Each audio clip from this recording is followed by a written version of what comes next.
Hey everyone, this is Ruff here, and we're back with some more StarCraft action. Now this time it's going to be a 2v2 with my friend Spoticus, and we're going to be going against Chuck Norris, the Teal Terran, and Kenny, the Purple Terran. Well, I'm going to be down in the corner of the Blue Protoss, and my friend Spoticus is going to be the Red Terran. So this time it's going to be a 2v2, and we're going to see how well we've been doing. We've been playing a lot recently. I'm going to be trying as hard as we can, just, playing a little bit more, and having some fun. So, I hope you guys enjoy it. I know I did. It was a very fun game to play, and this is actually after the fact that I actually did play, so yeah, it was very fun to play, and actually one of our better games that we did. We did not do as good as we wanted to, but yeah. Anywho, but yeah. Now I'm hoping, guys, I am gonna have one of my friends over my house soon, and I came up with a little idea where we're going to have. I took 6 single-player games, and I'm going to make them co-op on the computer. And basically how it's going to work is one person's going to control the mouse, one person's going to control the keyboard, and it's going to be all sorts of games.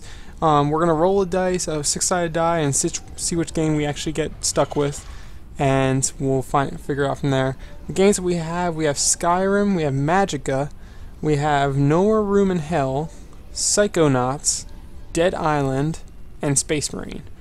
Now if you guys haven't heard of some of those games, feel free to look them up. Actually I'm just trying to deny this one. He's starting to attack Spoticus, and I'm going to try to save him. And we do see Spoticus going to go for that barracks in the back, while I'm mainly doing the walling with my gateway. And he's just going to add in those 2 supply depots, and first blood, and we're going to get that first kill on the SCV, which denies a lot of scouting, even though they got most of the scouting right now. But at the same time, it's a little effective. I do put my cyber core down, and we're going to start working out some units at the moment. Now, up on their side, they're going to be basically doing some standard stuff. They're going to be walling in their base, placing barracks, getting those supply depots up so they can have a nice wall and nice defense in case we do rush. Even though me and Spoticus are not going to do that at all. We're just not that kind of people where we do rush. So it's possible, but we probably won't. But we're going to get our early defense out as well. I'm going to be working out zealots like crazy while I'm trying to save up for that warp gate and start that warp gate technology.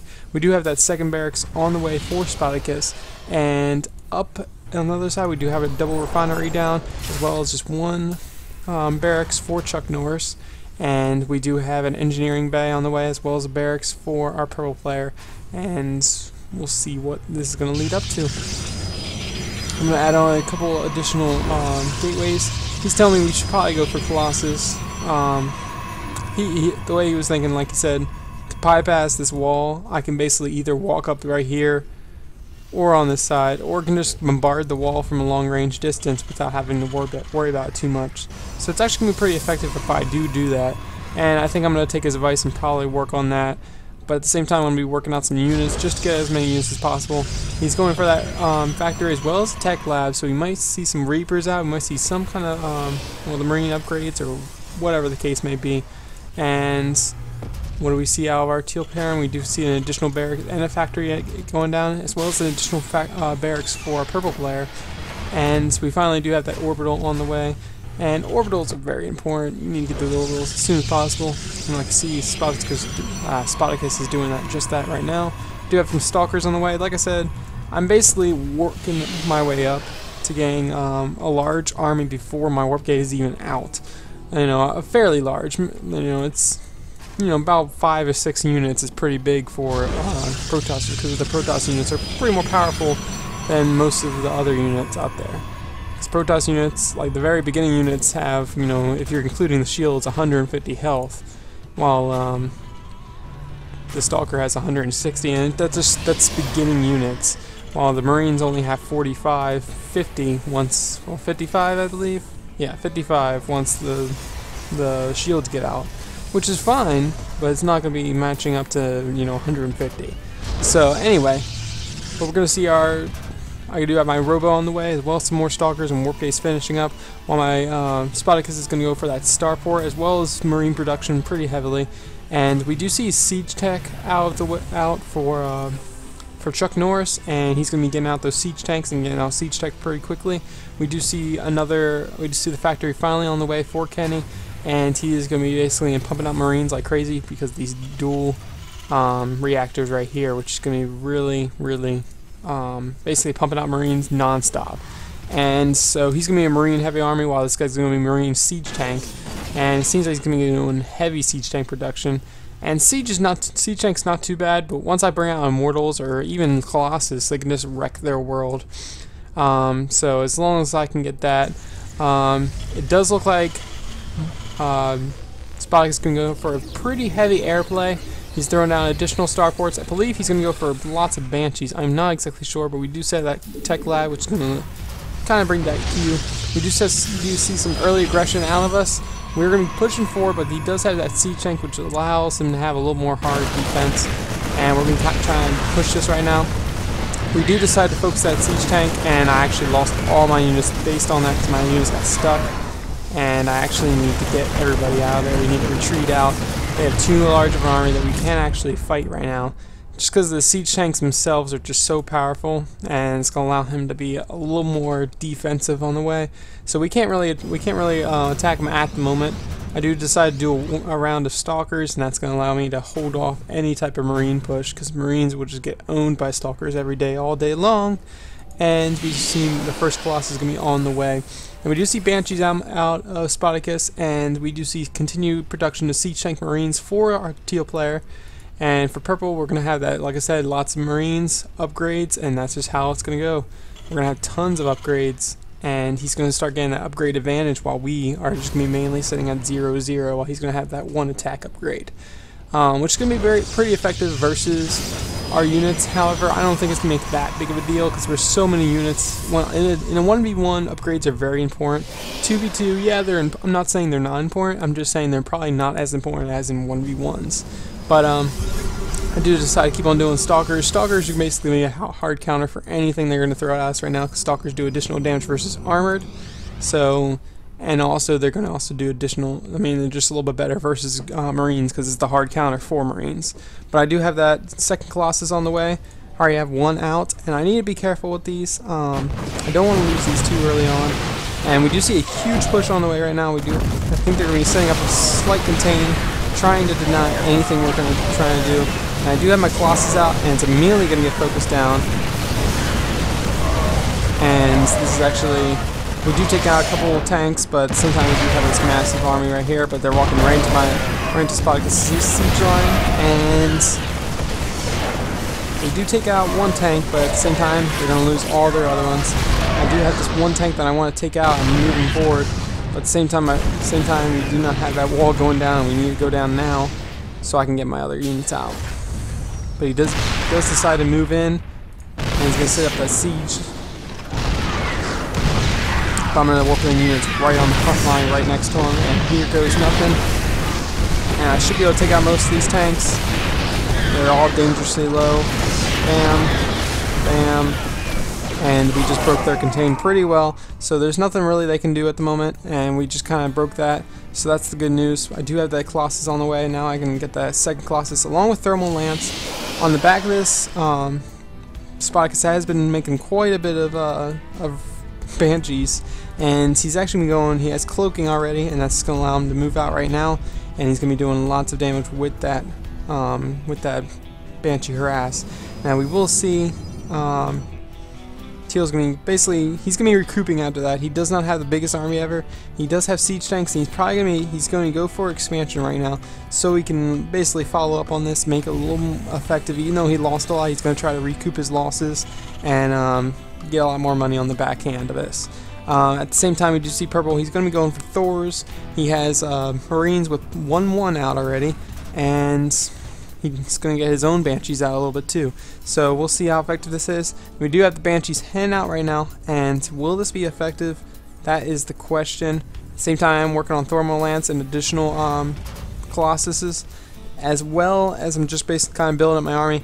Spoticus is expanding up in the top corner, and Teal is actually double expanding to recoup his losses completely. And we do have the Banshee basically going after all these units right now, and will they be able to take out that many units? This is going to be a huge one right here because that's a supply drop that's going to lower the supply for Teal, the Great Teal. Now they're cloaked and there's really nothing they can do and he's going to back out. He's going to go right for the expansion. Now he's going to be attacking immediately, and there's just so much DPS for these Banshees right now. It's been doing so much damage, and we do force that cancel. And basically, we're going to have him on the ropes right now. We're going to try our best, and Spoticus is basically going to try to supply block him, just make him build a lot more supply to build, make him build a lot more, so we don't have to worry about too much things. And we're basically breaking down what we can. I do have a proxy pylon going to be setting up right here, and we do spot that other expansion. We're going to force the cancel. Actually, going to get that one. And right now, the units lost is actually looking in favor of. Well, actually, no. I lost a lot, and Spoticus lost a little. While Teal lost a lot, and he lost a little. I think we lost the less than them so far, but we're still going to be kind of even, and hopefully we'll be doing not that bad. But we do have that expansion in the lower corner, and it's actually going to be morphing in as a planetary fortress, if I could talk, guys. But we do see continued Banshee production out of Spoticus, 3 at a time, and another round after that. So that's going to be very effective. And I decided to get I'm going to tech up into the Twilight Council, try to get Zealot Legs or Blink, just to make my army a little more effective. Spoticus is reminding me to expand, because that's the one thing I always forget to do. I'm used to playing 1v1s where I don't usually have to expand. I can usually end it with one base. So he always reminds me to expand, which is very effective for me, because I would never do it otherwise. I'll realize like at the end of the game, oh, I need to expand. But we do see Purple can be continuing with Thor's, and he's actually getting a fusion core out as well, which means we will see battle cruisers at one point, which is going to be very interesting because you don't see battle cruisers enough. But we do have Thor's on the way. We do have combat shields finally on the way for Teal. Like I said, he doesn't have that many units right now. He's mainly focused on his economy, and he's going to be trying to get as much stuff as possible. I do have Zealot Legs as well as my expansion on the way, and I'm going to start warping, getting guys down there. And I might throw in another Colossus or 2 just to make my army a little more effective. I'm basically making my death ball right now. Once those Zealot Legs is out, it's going to be basically done, because the Zealot Legs just basically acts as a wall for the Colossus, while the Colossus are just in the back doing all the damage, and the Zealots just basically take all the damage. So overall, I think we're actually going to be set up pretty well. Zealot Legs, I do have that additional Colossus on the way, and to be croning those out.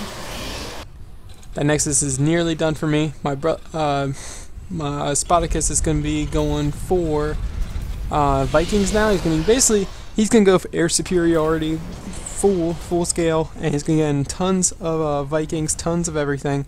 He is supply blocked a little bit right now, and he's going to be throwing down lots of missile turrets just in case they do the same thing. He's going to be moving out once again with those Banshees, and he's going to spot that. That factory, and basically the factory is just a scout. Overall, it's not going to be too much damage, but there's just so many Banshees. Honestly, you can just power through all these missile turrets, and that's exactly what he's going to do. And he's going to deny this expansion completely, and he's going to load up inside the planetary, which won't do that much good, because the planetary is going to go down no matter what. And there it goes, and there goes all that expansion for that one. That's another expansion we denied. At the same time, we'll probably deny this one that's getting taken care of. We do see high-tech auto tracking, which is like an upgrade that no one gets, but it's effective nonetheless. We do see lots of Vikings getting produced right now, and I'm going to add on additional gateways. I'm basically warping in a giant wave, and I'm going to keep on doing that over and over again up here to make a giant death ball as big as I can. And so far, it's looking pretty good. So we do have Purple moving out with his, he's got Banshees, he's got Thors, and Marines with 1-1. Now this could be very effective for them if they can actually push up, but we have so many siege tanks on the high ground as well as Marines in the back to defend, and if so, I can warp in on the front line as well. So this looks like it could be held off pretty easily. We do spot this expansion, we're going to stop it immediately. And I'm going to move down there and probably take it out really quick. Like I said, we're going to hit and run a little. And we're going to take out this expansion and get out really quick as soon as it takes out and upgrade. So that's going to be another lots of resources lost for them. At the same time, here comes purple, and he's going to be moving out, doing as much damage as possible. There's a couple teal marines in there, hiding in there, and there goes nothing. They're going to go straight in, but there's so many siege tanks, all these marines are going to get chewed up immediately. And there you go. The only real worries are those Thors, and we do see the Banshees going to be taken out, but the Cloak Banshee's going to come in and just take out these Thors like nothing. And I'm going to go for the massive counterattack with my death ball, and we'll see. This is probably going to be one of the final battles, as you can see by the time. Yeah, it is. But yeah, we're going to see this final battle. We're going to go in, and I'm going to basically just march right in the front door. They lost a lot right there, their entire army. We do see Spoticus going to head up with his air superiority, and he's going to head right in. They do try to hold it off, but this is just too many Colossuses with thermal lance, too many zealots that are just running around freely, and bad rally points, as you can see. All those units are just heading right to the rally points before they even attack me, and that's why it's going to go so bad for me right now. We do have a lot of Vikings out, which is basically going to be the counter for my Colossuses, but Chuck Norris leaves the game, and soon after Kenny leaves the game. So that's going to be it, guys. We definitely, it was a very close game. I won't say that teal and purple didn't have a chance. I just think they chose wrong times to expand. They didn't try to be too aggressive, which they need to be aggressive, and we weren't that aggressive either, but we were denying every expansion, and that's the key thing. If you can deny their expansions, there's not much they can actually do, because you'll run out of money and you can't build any more units. So I hope you guys enjoyed it. If you liked the video, please give it a thumbs up. If you want to see more, you want to see more of my videos, head over to my channel at the Rough Gaming headquarters, or if you want to see more like these, just subscribe and everything will be right on your YouTube channel. Alright, thanks for watching, guys. I'll see you guys next time. Bye.